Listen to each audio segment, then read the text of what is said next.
Hola doctores, ¿cómo están? Bienvenidos a un nuevo video de Punto ENAR. Compañeros, el día de hoy vamos a ver neumonías adquiridas en la comunidad.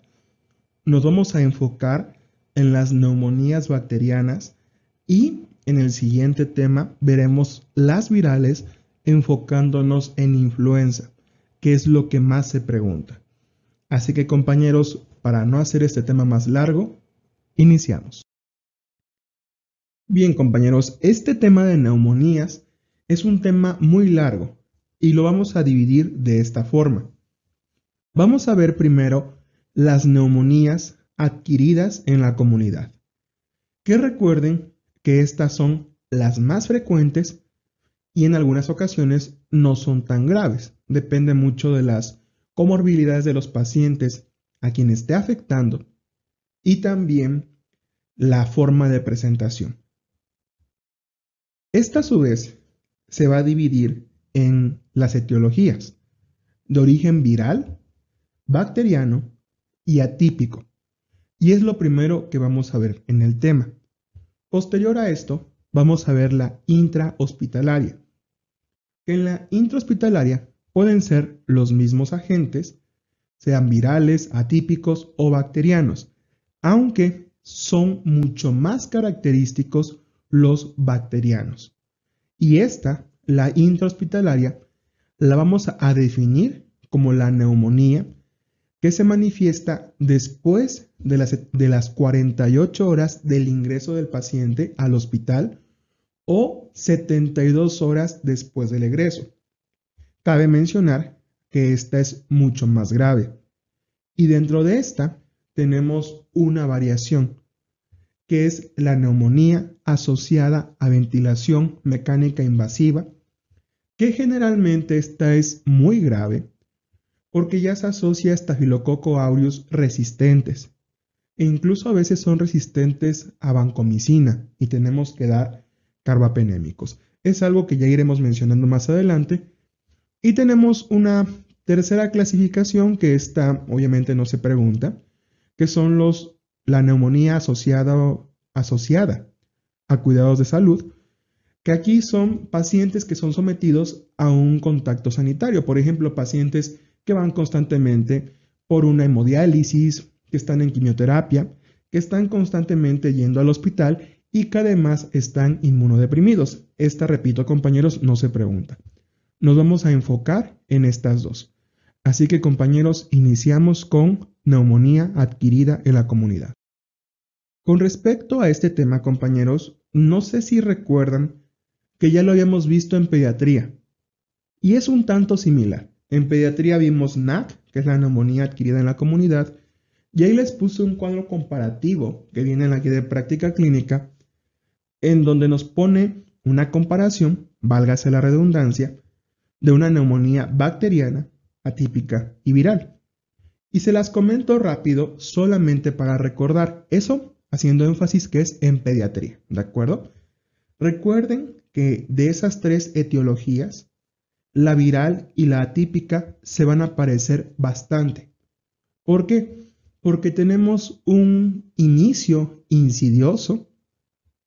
Podríamos tener fiebre, pero no son fiebres tan altas, generalmente no pasan de los 39 grados. Además, tenemos sibilancias bilaterales, ¿de acuerdo? Y aquí la clave para hacer la diferenciación es que la viral generalmente se presenta en menores de 5 años y la atípica en mayores de 5 años. Y la bacteriana, que esta se puede presentar en cualquier edad, tiene un inicio brusco, un inicio rápido, hay un ataque al estado general bastante agresivo, hay mucha fiebre, puede llegar la fiebre a 40 grados y siempre vamos a tener crepitantes localizados. Esos crepitantes localizados nos van a hablar de que existe un foco infeccioso localizado. Y recalco que esto es en pediátricos. Ahora vamos a ver dirigido a adultos, que la verdad es que no cambia mucho, pero sí vamos a profundizar en algunos conceptos que no vimos en su momento en pediatría.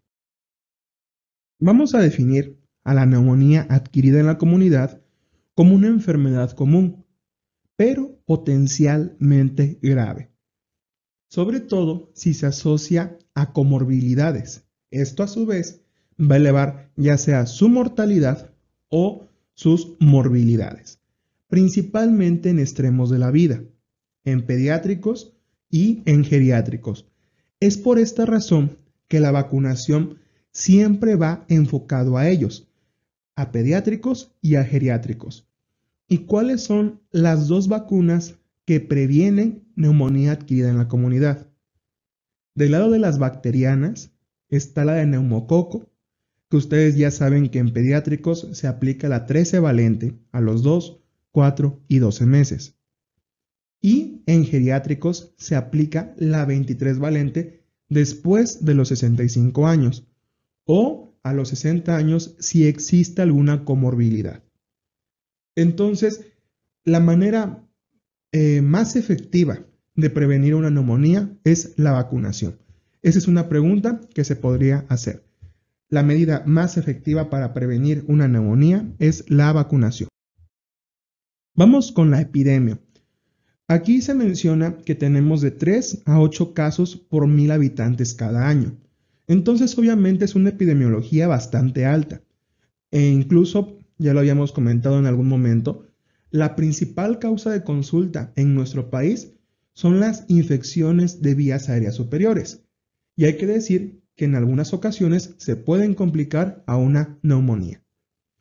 De estos casos, compañeros, el 40% requiere hospitalización y el 10% van a cuidados intensivos. Este es un punto muy importante del tema. Tienen que aprender a decidir cuándo van a dar un tratamiento ambulatorio, un hospitalario o uno en cuidados intensivos. A veces se pregunta más eso que el mismo tratamiento antibiótico o tratamiento correspondiente.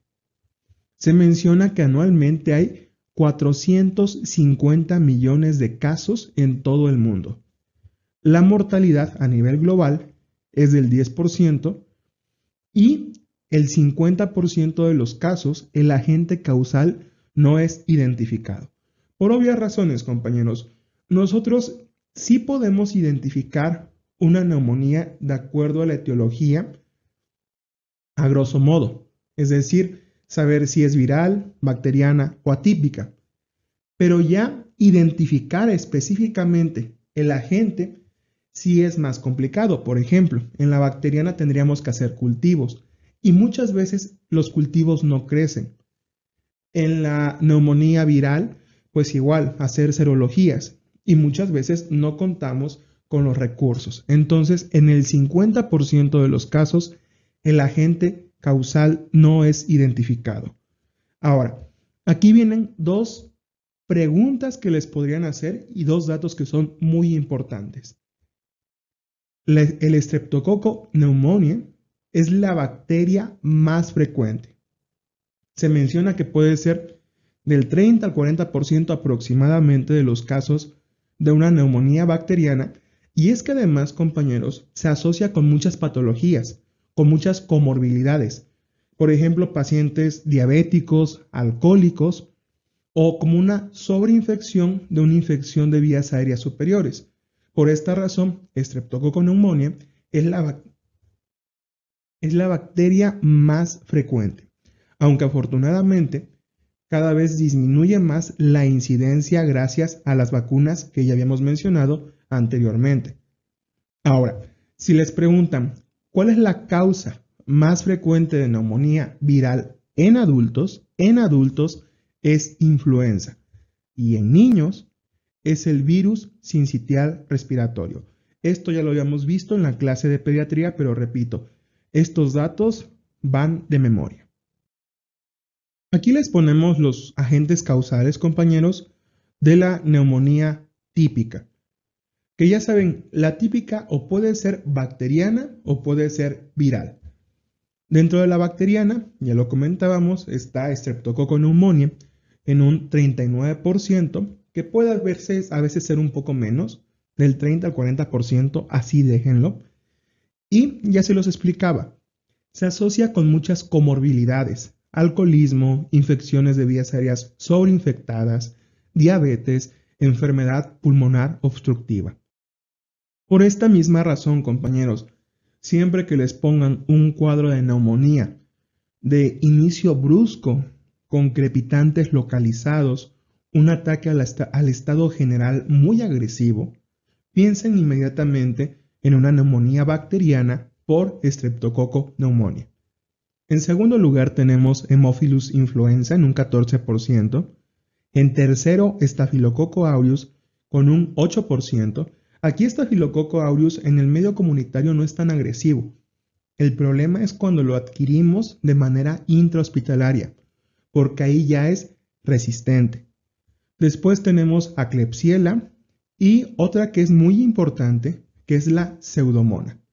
La Pseudomonas, compañeros, está más relacionada a pacientes hospitalizados, porque se asocia mucho a estancias prolongadas en UCI. Sin embargo, en un medio comunitario se asocia sobre todo a pacientes inmunodeprimidos, sobre todo con neutropenia. Ahora, de manera viral, esto, compañeros, haciendo énfasis que es en adultos. De manera, la etiología viral es por influenza en primer lugar, en segundo lugar parainfluenza y en tercer lugar el sincitial respiratorio. Ya saben que en pediátricos este orden cambia. Ahora, vamos con la atípica. En la atípica es por bacterias, obviamente. Aquí tenemos Mycoplasma pneumoniae, que es el más frecuente. Ya les pondré una diapositiva más adelante en donde explica a profundidad esta patología. Tenemos Legionella. Y aquí, compañeros, estas presentaciones son insidiosas, tardías y muchas veces son pacientes que van por la vida con una neumonía y no se enteran que es una neumonía. ¿Por qué? Porque la presentación no es tan brusca, el ataque al estado general no es tan grave y a la exploración física a veces no encontramos nada.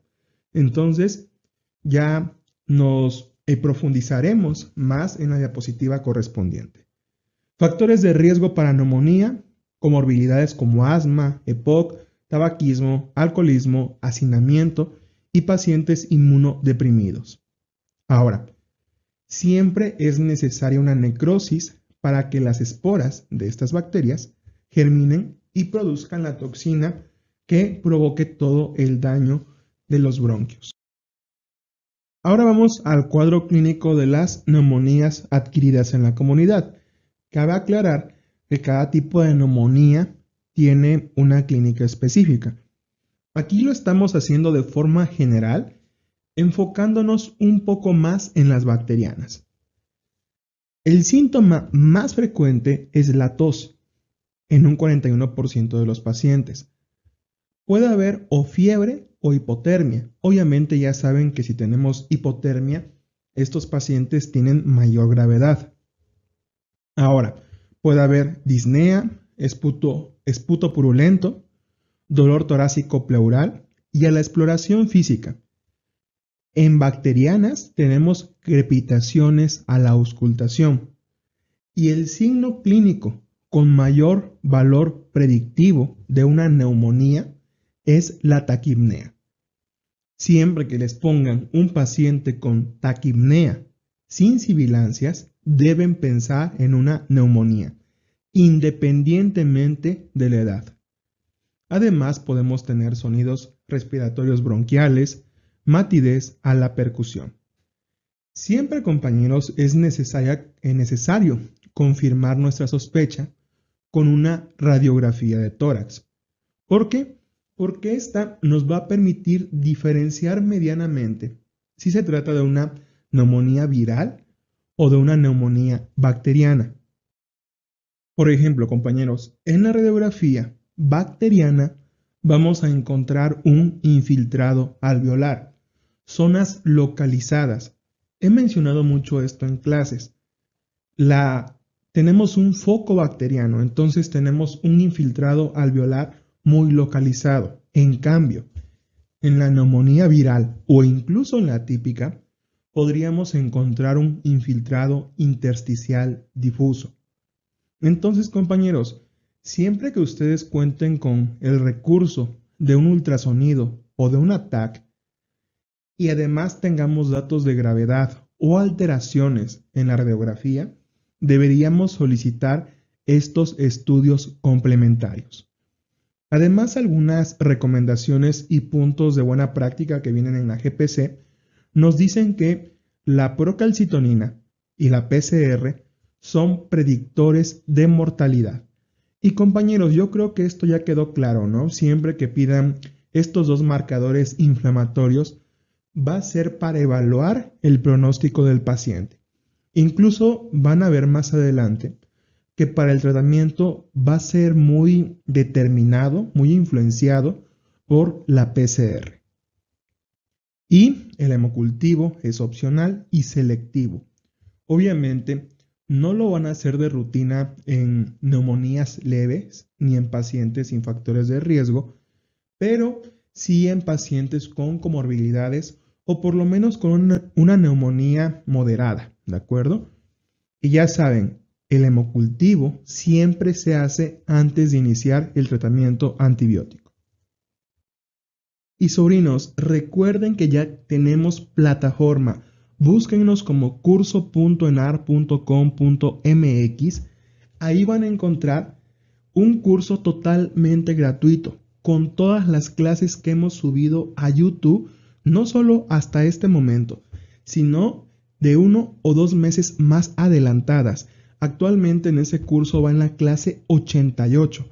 Así que sobrinos, si ustedes ya no quieren ver comerciales, quieren tener una estructura bien organizada del curso, vayan, inscríbanse a esta versión totalmente gratuita.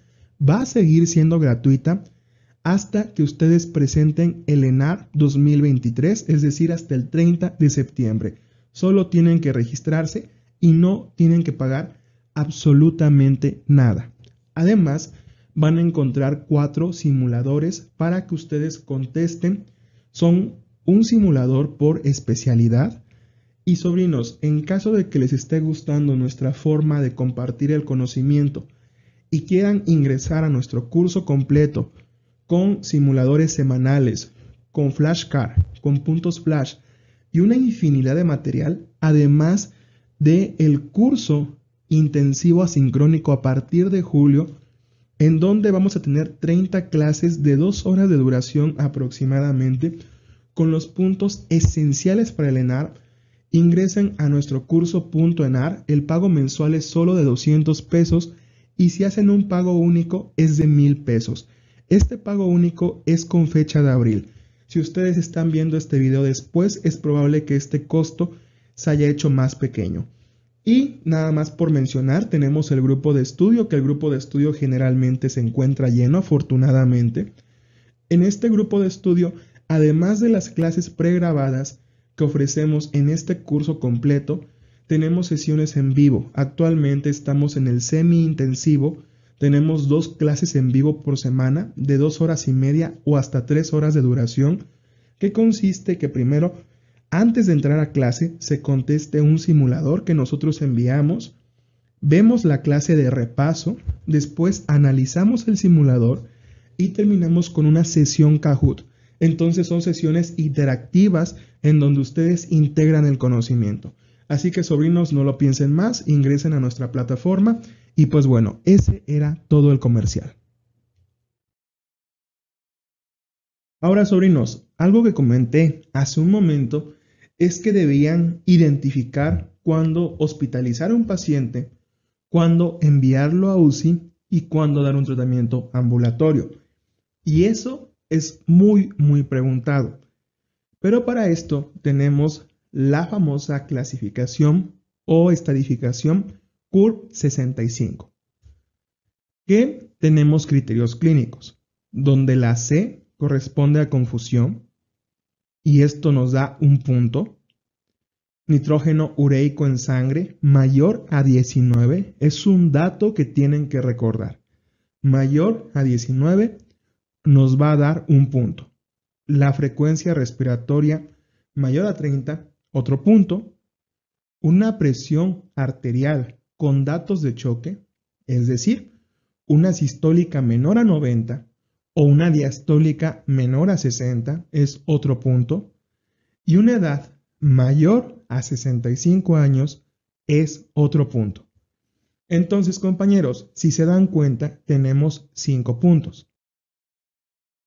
Con base a esto, podríamos estadificar y decidir si vamos a hospitalizar o no.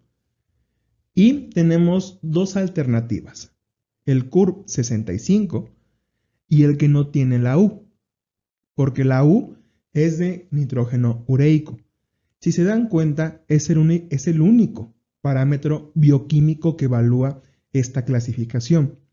Así que en caso de no contar con nitrógeno ureico, utilizamos esta.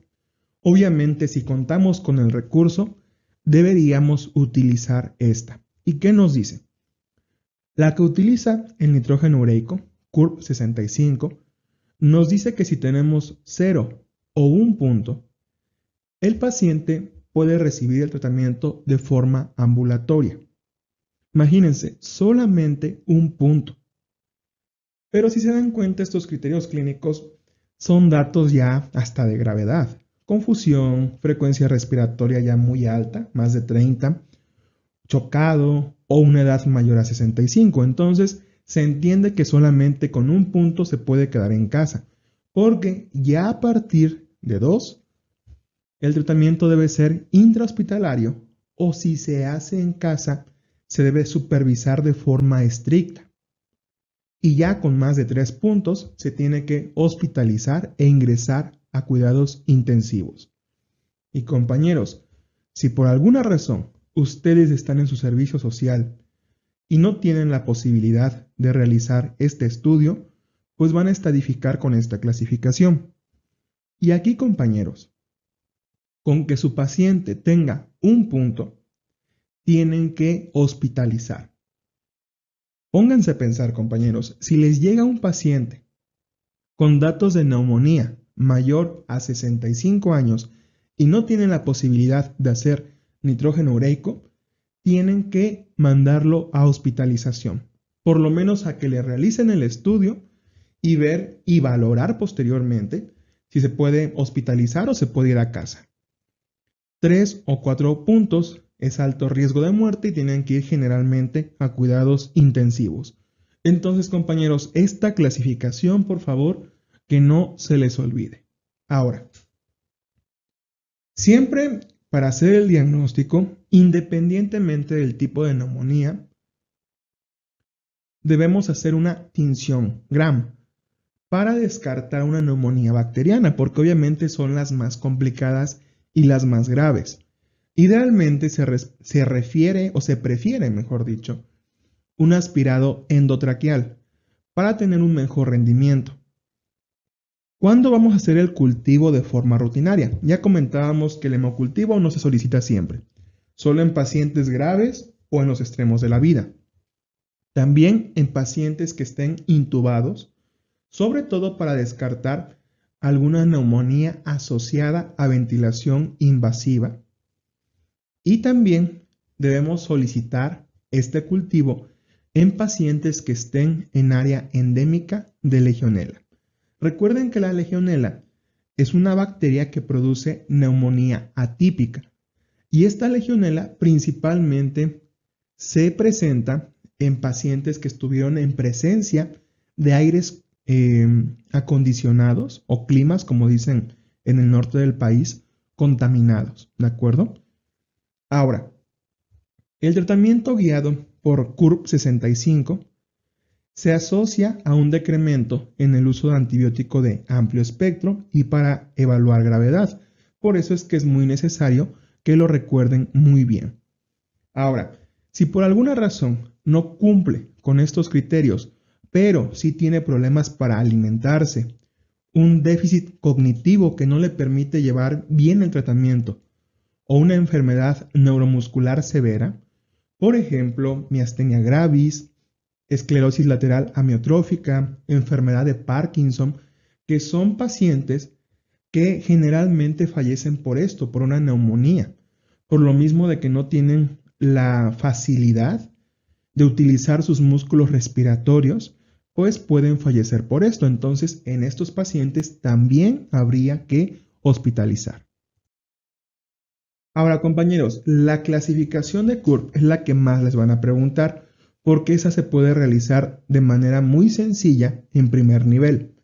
Pero, si ustedes ya son médicos especialistas o están en un hospital de segundo o tercer nivel y ya tienen más tiempo para valorar a su paciente, vamos a utilizar esta escala, la PCI, que es el predictor de mortalidad de neumonía.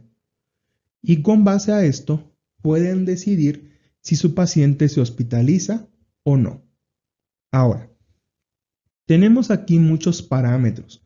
Por eso es que les digo, generalmente esto ya se hace en segundo nivel, ya cuando el paciente ya tiene más tiempo para valorar al paciente. Porque vean, son cerca de 20 parámetros. Obviamente no hay que memorizarlos, solamente recordar los puntos de corte, como siempre. Si los pacientes tienen un clase 1 o clase 2, el tratamiento es ambulatorio. Si tienen un clase 3, vamos a valorar si hospitalizamos o no. Clase 4, el paciente necesariamente se tiene que hospitalizar. Y clase 5, el paciente se tiene que ir a cuidados intensivos. Entonces, compañeros, a lo mejor esto no se los preguntan tanto como CURP, pero repito, lo importante aquí es recordar los puntos de corte. A partir del grado 3, valoramos si hospitalizar. En grado 4 es una hospitalización sí o sí. Y en clase 5 se va a UCI. Ahora, tenemos además otros criterios a cuidados intensivos que la verdad a mí me gustan más estos porque son más fáciles de aprender, en donde tenemos criterios menores y criterios mayores. Obviamente los mayores ya saben, si tenemos un criterio mayor se procede a UCI, si tenemos dos criterios menores pues también se va a UCI. Dentro de los criterios mayores tenemos necesidad de ventilación mecánica invasiva, dicho en otras palabras, de intubación. También un paciente con choque con necesidad de aminas. Esos pacientes necesariamente tienen que estar en cuidados intensivos o al menos en cuidados intermedios. Y criterios menores, tenemos frecuencia respiratoria mayor a 30, infiltrados multilobulares, hipotermia, ya lo mencionaba hace un momento, la hipotermia es un marcador de mal pronóstico. Esto por mencionar algunos. Ahora, compañeros, francamente de toda esta diapositiva es muy difícil que se los pregunten. Probablemente lo más rentable sea que recuerden los criterios mayores de ingreso a UCI. ¿De acuerdo, compañeros? Y otro punto importante es que esta escala no debe ser usada en niños, embarazadas, inmunocomprometidos y pacientes con neumonía intrahospitalaria o sospecha de tuberculosis. Pero lo que sí tienen que saber también es que es la primera opción para determinar el lugar del tratamiento. Repito, esta escala, por así llamarla, es más precisa. Vean todos los parámetros que evalúa. Sin embargo, la que nosotros más vamos a utilizar es la CURP porque es muy fácil de realizar, al menos en primer nivel, y ya saben que este examen está enfocado para primer nivel. Y bien, compañeros, vamos a otra diapositiva que es muy rentable. No nos vamos a complicar tanto la vida. Si ustedes sospechan de una neumonía bacteriana leve, van a dar amoxicilina vía oral por 5 días. Ahora, su paciente es alérgico a la penicilina. Si tiene una alergia leve, podemos dar cefalosporinas de segunda generación. Pero si les especifican que es una alergia severa, donde el paciente ya tiene datos de anafilaxia cuando consume alguna penicilina, por esta reacción cruzada no podemos dar betalactámicos, por lo que utilizamos macrólidos o tetraciclinas. Nunca, en este momento, dar fluorquinolonas. Ahora, si tenemos una neumonía moderada, ya podemos utilizar levofloxacino, ya sea vía oral o IV. Otra opción es dar ceftriaxona, aquí sí podemos dar Ceftria, o amoxiclav más un macrólido. Y obviamente hay que dar tratamiento sintomático. Si hay dolor pleural, podemos dar AINES. Necesitamos oxígeno suplementario, mantener la saturación mayor a 94, sino valorar la necesidad de este oxígeno. Podemos dar fluidoterapia, es decir, reanimación hídrica, con solución salina principalmente. Y ya dependiendo de las complicaciones, que esto lo vamos a comentar al final como puntos clave, podemos agregar algunos antibióticos, ¿de acuerdo? Pero bueno, lo más importante, compañeros, de aquí es esto. Y siempre vamos a reevaluar el antibiótico en 48 horas para ver el progreso o el deterioro de este paciente y tomar decisiones terapéuticas. Ahora, si su paciente tiene una neumonía grave, es decir, está en cuidados intensivos, aquí sí nos vamos muy agresivos. Damos una cefalosporina de tercera generación, llámese Ceftriax o cefotaxima, o también podríamos dar ampicsulbactam y complementamos con un macrólido o con alguna quinolona. Generalmente se dan acitromicina, ¿de acuerdo? Un macrólido. Y ya, en caso de que no se pueda dar la citro, pues ya dan una fluorquinolona. Un punto que se podría preguntar es que no deben dar omepra, sobre todo, en adultos con riesgo de neumonía. ¿Por qué? Porque incrementa el riesgo. Ahora, con el tema de la prevención, ya lo comentamos en un inicio. En adultos vamos a dar la vacunación para neumococo de 23 polisacáridos y en niños la de 13 polisacáridos. Y es la mejor forma de prevenir. Y también vamos a vacunar contra influenza. Y eso, compañeros, es con respecto al tratamiento. Francamente, no se complica en la vida con más cosas. Basta con recordar que en leves, amoxi por 5 días. En moderada ya podríamos considerar un tratamiento más agresivo como Ceftriax. Y en grave damos betalactámicos más un macrólido. En otras palabras, Ceftriax con acitro. ¿De acuerdo? Sobrinos, muchas gracias por quedarse hasta el final de nuestra clase.